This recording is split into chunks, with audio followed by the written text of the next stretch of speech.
It's Michelle and Olive, and we're here to do a used book haul.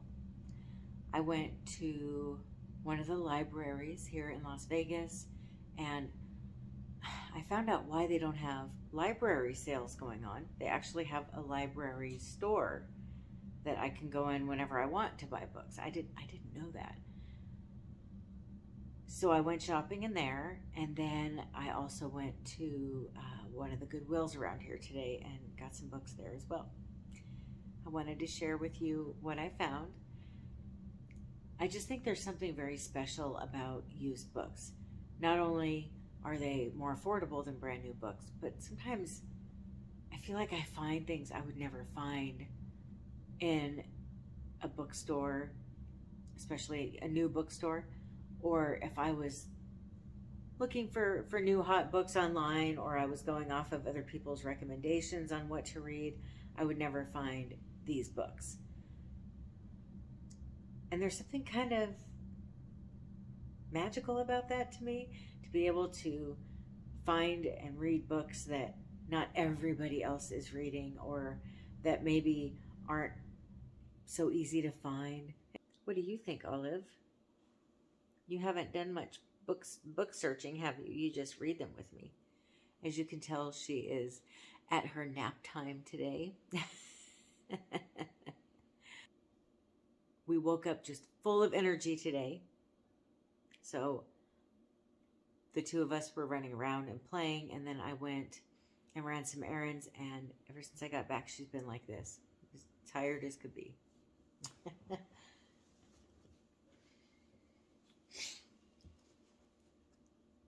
Oh, you want to smell them? Smell the books?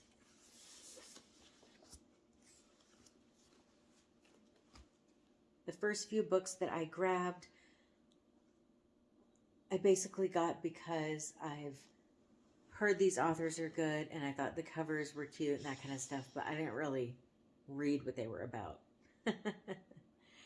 Christmas Cupcake Murder, a Hannah Swenson holiday mystery with recipes by Joanne Fluke.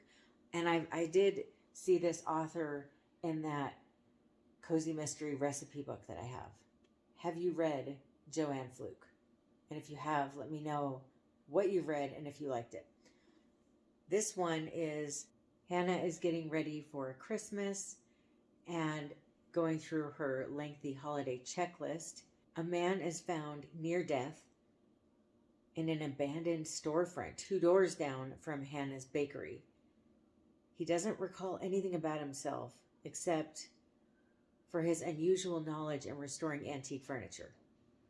I just figured I might as well give this author a try, and I don't typically like books where memory loss is involved, where somebody just, I can't remember who I am at all, like complete amnesia. It just seems kind of far-fetched. I'm not saying it doesn't happen, but how often does it happen in real life? And it seems like there's so many books about it. If the author delivers it in a way that I find appealing, I might still like the book. But I love books where the protagonist has this long to-do list for the holidays, and they're trying to get everything done, and there's the hustle and bustle that we all go through during the holidays. And then some kind of drama happens, and they have to concentrate on that instead while still trying to get everything else done. I love those kind of stories for the holidays.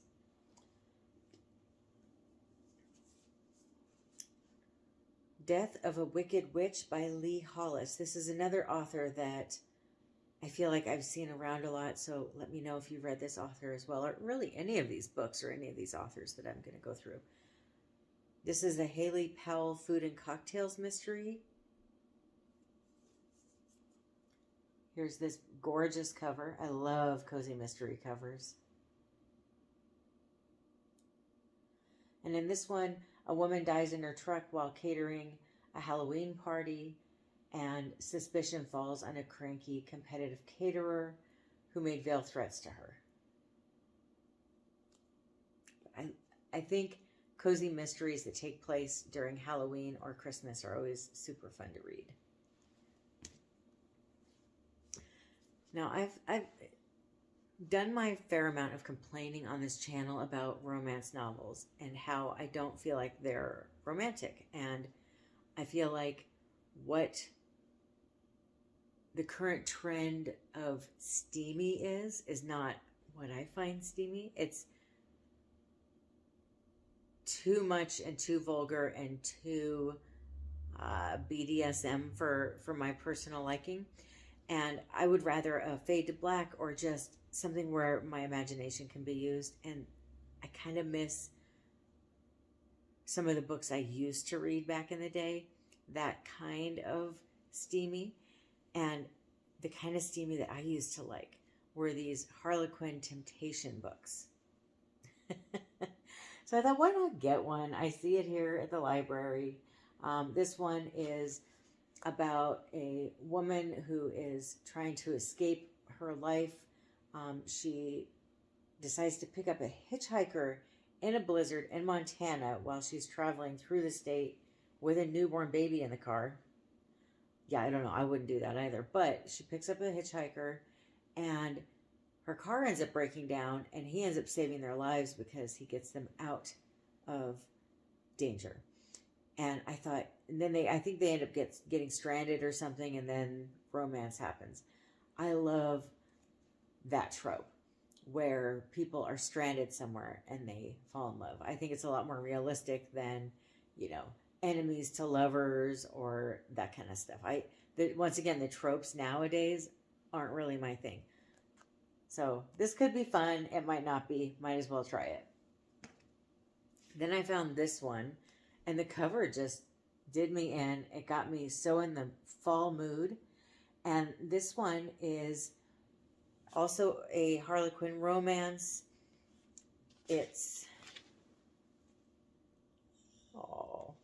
You're just tired, huh? The copyright is 1976. It says it was published in August of 1976, which was, I think, when I was conceived. Did you read this, Mom? I don't know. But this one is about a woman who goes to work as a secretary. You can tell we weren't politically correct back then. For a guy named Brad. And Laura, the protagonist, doesn't like him. She thinks he's unreasonable. But as she begins to understand him better, she falls hopelessly in love with him. And then another disagreement threatens to end their relationship. I just think this looks like it could be fun. It might be terrible. Who knows? But I think that's another realistic type of romance, a workplace romance. That's a little bit more possible, right? It's definitely happened multiple times in the history of our planet. So then I got Insights from the Coffee House by Jonathan Collins. Miracles, Mysteries, and Epiphanies from Everyday Life. This is intended to be a spiritual stimulant, and like the breads and coffee with which half the world coaxes itself into wakefulness, is best taken daily in small doses. This is a conglomeration of short stories that are very healing and inspiring stories. It kind of reminds me of Chicken Soup for the Soul. You remember when that used to be like a big thing? I kind of miss that. I want a book like this that I can just throw on my coffee table and pick up and read when I'm drinking my coffee and cuddling with Olive in the morning before I go to work and that kind of thing. So I think this will be a nice little addition to my morning. Then I got While I Was Gone by Sue Miller. This is one of my favorite books of all time, and it's one of the books that I needed to replace. I think I mentioned before that I had somebody get rid of all my books a long time ago, and over the years I've been slowly replacing them, and this is one of the ones I've never replaced. So I had to get a copy. I really want to read it again, and one of the things I want to do in 2023 is try each month to reread one of my favorites from the past and see if I still love them. And this is definitely on that list. And I didn't remember that it was an Oprah's book club book, but I used to be one of the people that read her book club selections every month. For years I did that. I considered myself like an Oprah book club member. And so that's probably how I discovered this book. And I've read it so many times. I don't even know how many. It's so good. Then I got Peony and Love by Lisa C.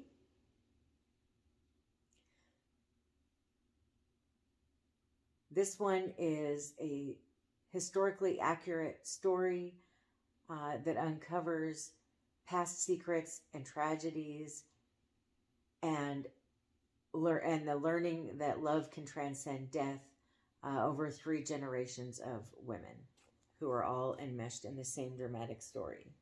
Sounds like a Lisa C book. So I got all of those books at the library for $3. And then I went to the Goodwill today. The library was yesterday.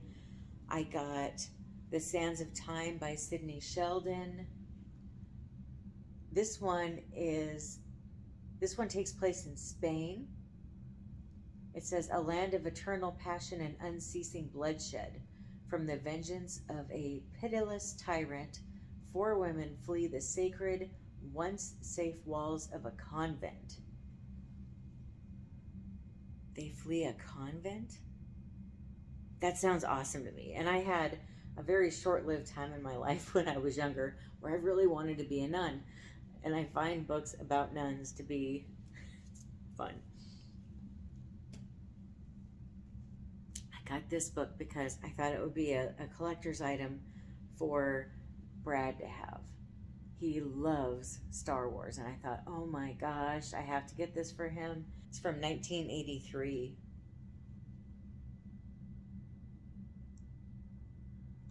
The one thing I am not happy about with this book, it says fabulous 8-page color insert, and somebody broke the spine and took the color inserts out. There's just 1 page. But at least he's got something cool like this, because he has hundreds of Star Wars books. I've been kind of playing with the idea of selling some books on eBay just for fun. One of my dream jobs has always been to have my own bookstore, and I thought maybe I could have an online one, not very big, with just, you know, maybe a 1 bookshelf worth of books or something, and just for fun and just kind of as a little side thing. And I don't know if these are going to be worth doing or not, but I thought it'd be fun to do book lots. And these were all there, number 1, 2, and 3 of the On the Run series by Korman. I thought it might be kind of fun to put these together. And these were only $1 each. So if they don't sell, I'll go donate them to the library, or I can always put them in one of those little book libraries. Just drop them off there for somebody to pick up or something. But I thought it might be kind of fun to try that. And I don't know if I have this one or not, but I figured if I don't, I could probably try to sell this on eBay too. It's Sweet Valley Highs, number 22, Too Much in Love.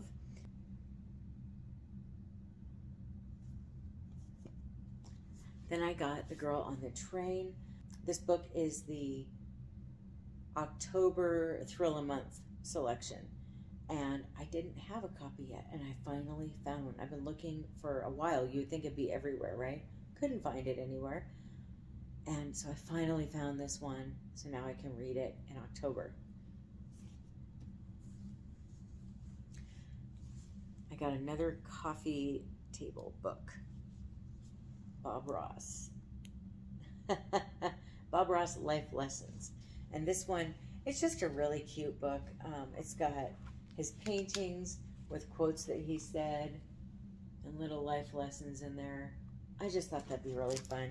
Of course, this one was a little disappointing to look at when I got home and see that somebody cut out. There's a couple pages where they did that. It's like, why would you do that to a book?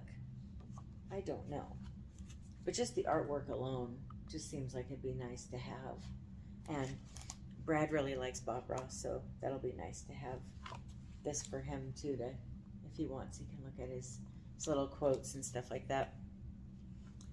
So if he wants, he can look at his quotes. paints and brushes and knives.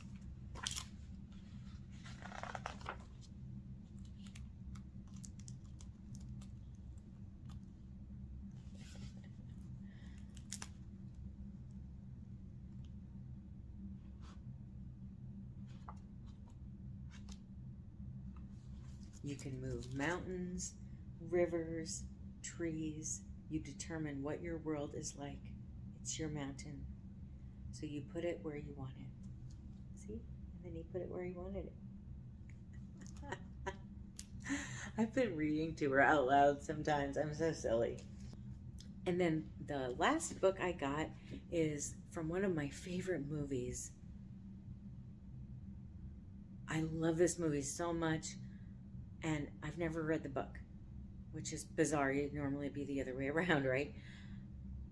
And that is Marley and Me. I did discover, though, after I got home, that this is a large print book. So I don't know if I'm going to want to read it now, because I have eyesight that is just better than 20/20, and I sometimes the large print, especially with a regular book like this, not like a children's book that I'm just looking at for a short amount of time, the writing that's this big, it's just I kind of feel like I want it to be smaller, like I want it on the other side of the room or something. So I don't know if that's going to work for me, but I'll try it. And if not, I guess maybe I could donate it to somebody or sell it on eBay or something, right? But I think Marley and Me, while very sad at the end, it's one of the most cozy, comforting movies. The books that I got at the Goodwill today were $11. So I only spent $14 on all those books. That's not bad, right?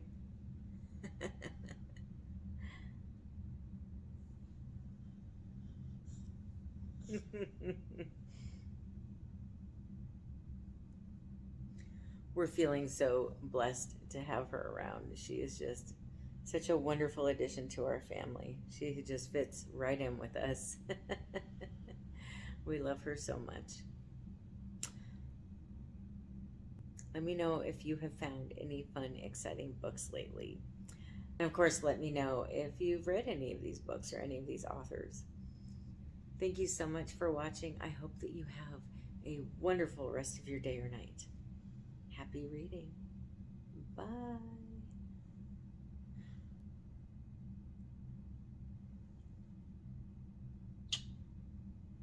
Oh, you sleeping?